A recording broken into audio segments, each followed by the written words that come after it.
Welcome to the Porn Reboot podcast, where you get practical tips to gaining control over your porn or sex addiction.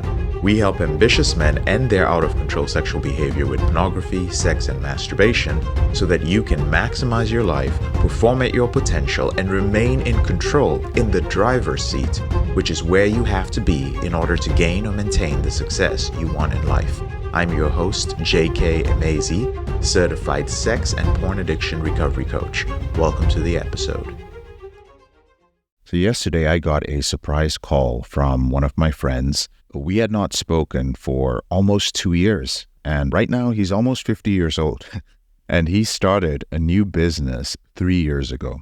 It was his financial reboot season. He had his head down. He was only focused on business and family. And this was a guy who knew me from way back in my door-to-door sales days in my 20s. And I saw his number and I was surprised. And, I have this new thing where, because I had been ignoring calls of friends and postponing calling them back because my schedule was so regimented. So for years, I would see friends call during the day, and I'm like, come on, y'all know better than this. Y'all know I'm working. And I didn't want to break my flow because of my ADD issues. So I would just tell myself I was going to call them back later on in the day. Now, any of you who has any form of ADD knows that the moment you postpone something till later and you don't write it down in a place where you can see it, that's it. It's gone. It's under the rug. It's disappeared. And so what happened was months would go by. I would not call my friends back. So this year, I made a decision to pick up all calls from close friends, as long as I wasn't on a call at that time. And it's not like my close friends call that often. It's quite rare, actually. I saw his name and I was like, you know what? I'm going to pick this up. And he asks me, he's like, hey, man, long time no see. And after all the pleasantries are aside, he says, I want to ask you something, man. He's like, is it normal to feel nothing when I receive a big check?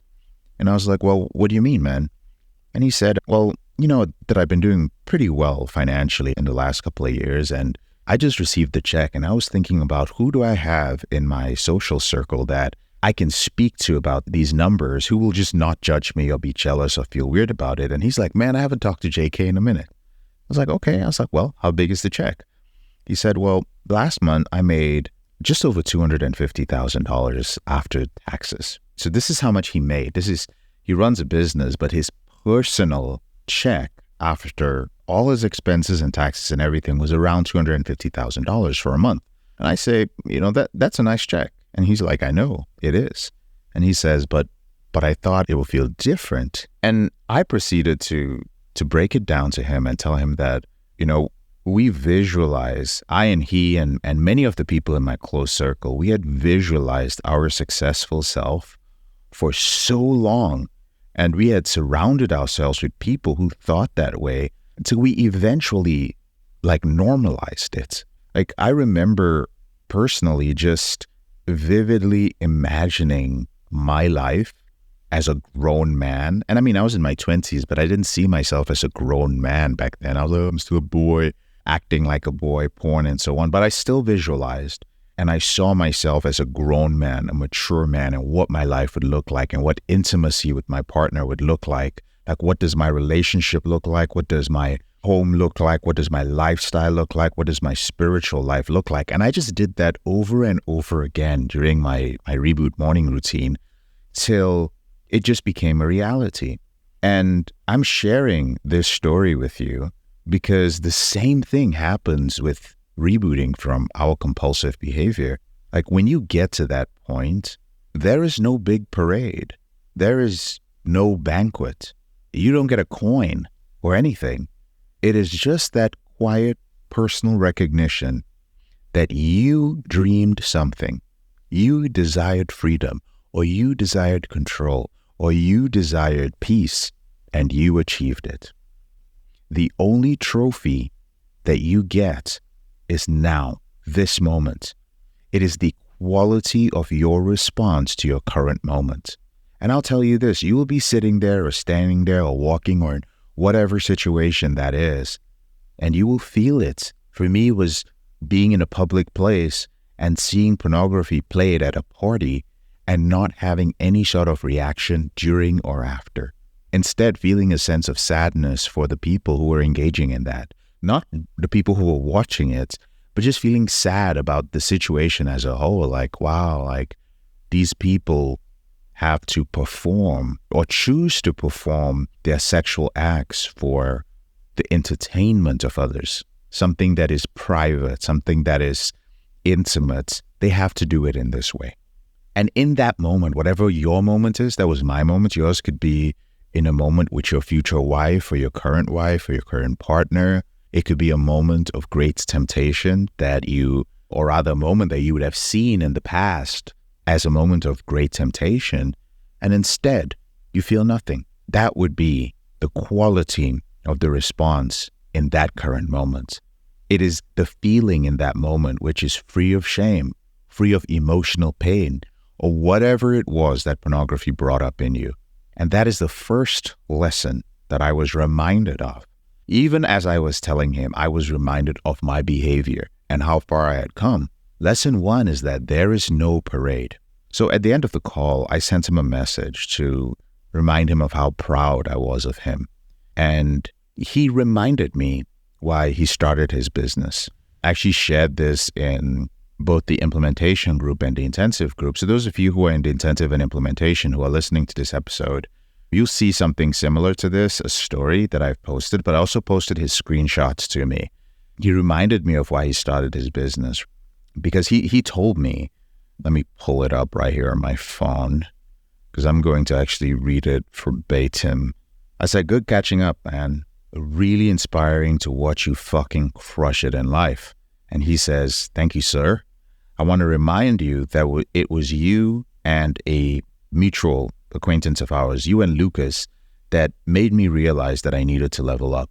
When you turned down those jobs to build your own, that was a pivotal moment for me." And what had happened was that I remember he would meet up with me after every couple of months when I would go off and sell door to door, built up the organization, selling books and so on. When I was done with that, I was headhunted by many, many companies that were offering me sales consulting jobs, sales director positions, director of different territories. And there's a company called Vivint. I don't know if they're still called Vivint now, but they're a door-to-door solar and security company out of Utah. And they offered me about $300,000 to work for them with a promise of about $1.2 million in commissions in my first year. That's what I would make. Obviously, I would have to work my ass off, but that was roughly what it would be. I turned them down to continue to build Porn Reboot because at that point, I was 31 years old and I'd been blogging anonymously about quitting pornography for the past 3 years. So I was not going to postpone listening to that voice in my heart any longer. So, I had exited the company. I had saved a lot of money, a nice little nest egg. I wouldn't, in retrospect, at 40 years old right now, I wouldn't call it a lot of money. But back then it was a good sum. So let's just say that altogether, it cost me just shy of about $1 million to get Porn Reboot going. I'll say that again. It cost me almost $1 million, give or take $100,000 to get Porn Reboot going. For most people to sink that amount into their dream, and this is the first time I'm actually publicly opening my mouth to say the amount, but to sink that amount into their dream is not something most people will do. Bear in mind, this is not like a venture capital or private equity backed enterprise. This is bootstrapped by me. This was like everything that I had picked up, I'd saved and worked for and slaved away through my 20s. This was my everything, went all into this. I put everything except a few investments, and those investments, I eventually heavily leveraged them to pursue the dream of not being the only one to suffer in silence with my addictive behavior. It was like the only thing that I just was shocked. I would look around me and I was like, why is no one talking about this? Why is everyone talking about alcohol and substance abuse and, all these different things? Meth was becoming the thing back then, a decade ago. It was becoming a serious epidemic in some areas. prescription drug abuse. And I was like, why is no one talking about pornography? But anyway, at the end of the day, my brother, I wouldn't have it any other way, because watching a man come into our group and then grow over the months in every area of their lives, that has been a trip, because there were some moments of doubt. There were moments where I was just like, maybe there's a reason that nobody's talking about pornography or offering something to help people. Maybe it isn't a problem. Like, I had those crazy moments, but I knew it was a problem for me. I knew I had struggled those years. That was very real. Like, I would go back to my journals and I'll look through it. I was like, no. This is some real shit. Like, I have piles and piles and piles and piles of paperwork, of feelings exercises, of conversations, of dialogues. I was like, it's real, or I am a crazy person, or I was a crazy person because I was rebooted at that point. So right now, it is indescribable to witness a man's transformation. I just don't even know how to explain it. I guess this is what living with purpose must be. I don't know, but it is humbling to be trusted by not just any type of man, but the type of man who was like me, who found it very difficult to trust. So for all of you who listen to this podcast, whether it's your first time or your 600th time or your 1000th time, for all of you who have become a part of the program, who have checked it out, it doesn't matter. Even if I don't care what your views are of me, you're hearing my voice. I thank you. I really do. See, this friend of mine, he had watched me disappear for months on end. He watched me go to Orem, Utah, to work one-on-one with my first few hundred clients when I was building the framework for the system, because I wanted to test it. I wanted to stress test the system. I wanted to simplify it. I didn't want anything complex. And that was when I realized while I was in Utah, I was like, you can't make a complex system. Like, the shit that you did was complex for you because you were figuring it out, JK. You were figuring it out for yourself. There was so much trial and error. Like, people are going to run away. They're going to just feel like it's too complicated to end their behavior. So I simplified it. I was out there gobbling up every certification that I could find. I was studying every book ever written on sexual compulsion. I was also, to be honest with y'all, getting called a scammer by the very same therapists who ended up copying Elevated Recovery, or in some cases, which is interesting, reaching out later on to ask me to train them. And we know that because I've kept every single email that I've ever received. And this guy was there. He heard all the stories when I had problems with my girlfriend, who's still with me, like 15 years and 9 months. The 9 months part is the one she reminded me the other day, that it was 9 months. Like, leaving my girl in bed past midnight to call back clients that I was keeping accountable.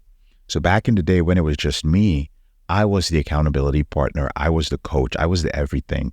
Guys would text me. The notification would go off. I'd wake up. I'd be, hey, bro, what's going on? He's like, hey, man, like, I'm about to go see an escort. I'm about to do this. I'm about to do that. And to him, my friend, he was like, that's worth it. And he knew it was worth it, and he believed it was worth it because he himself had a dream. So the second lesson that I was reminded of is that you shouldn't doubt yourself. If there is something in your heart that resonates with you, don't wait. I had no example of anybody else out there who was doing what I was doing. No example of it. There were some people who were talking about it, but the dream I had, all the way till right now in front of me, and I'll talk about this maybe later on in the week, I am sitting with our first box that I've received. Seamus has received the other one from our partner lab for blood work. So now we've gotten to the point where we can partner exclusively with the lab, and Elevated Recovery can now do blood testing, which means that we can test your hormone levels before you are brought into our program. We can have it sent out to the lab. You can do that yourself if you want to. They'll ship it back to you, all the results. You can go online with one of our board-certified coaches, and they can look through your blood work before you even start this process, and we can find out what's going on with all your hormones, with all your neurochemicals.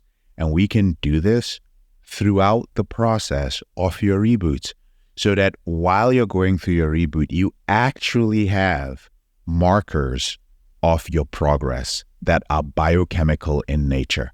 Now, it's all stored for you on our system. I mean, this was a vision that I had. I didn't know how I was going to do it.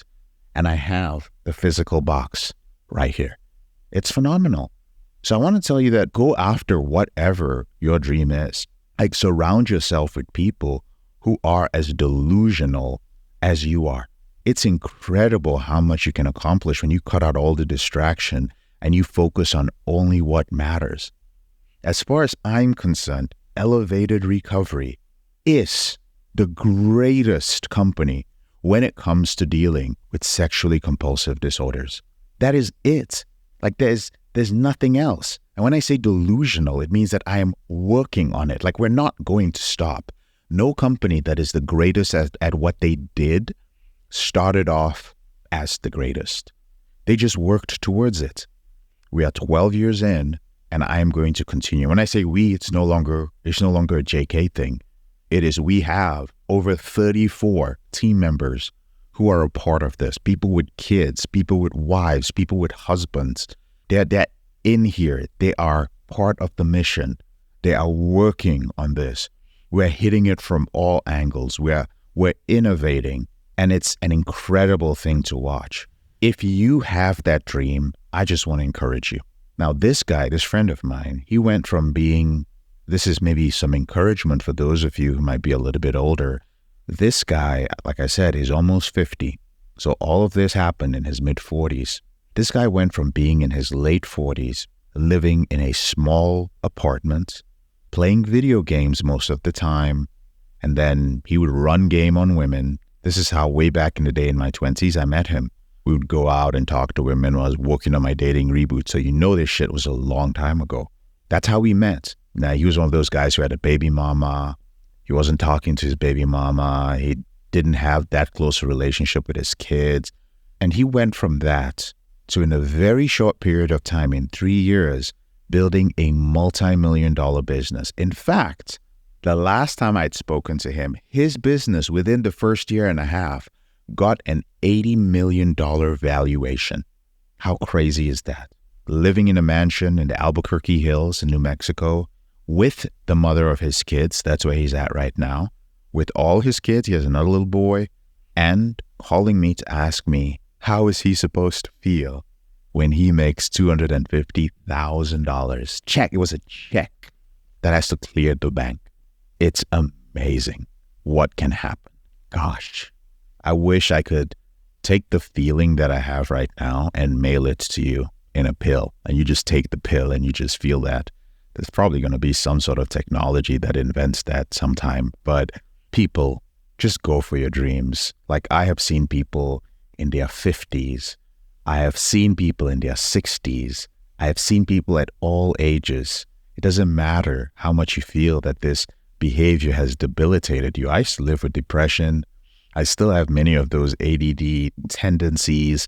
Till today, people go like, oh, like the way you speak, the way you this, it could be this, it could be that. It has not stopped me from pursuing my dream. Don't let anything, don't let your appearance, don't let the way you speak, don't let the depth of your depression, don't let your financial situation, don't let anything fucking kill it. You got this. You got this. You've got it. If you got to show up to our group just to hear me tell you again and again and again and again and again and again that you've got it, do that. Because as long as I'm doing this, I will keep supporting you. Really appreciate you listening to me. Thank you so much. I'll catch you on the next episode. I'm JK, your brother in this struggle. Thank you so much for listening to this episode of the Porn Reboot podcast. I'll speak to you later on in the week. If you found this episode helpful, here are 4 ways I can help you with your out-of-control sexual behavior for free. The first way is to grab a free copy of my book, Confessions of a Porn Addict, 7 Secrets of Porn-Free Men at elevatedrecovery.org, or visit the link in the description below this episode.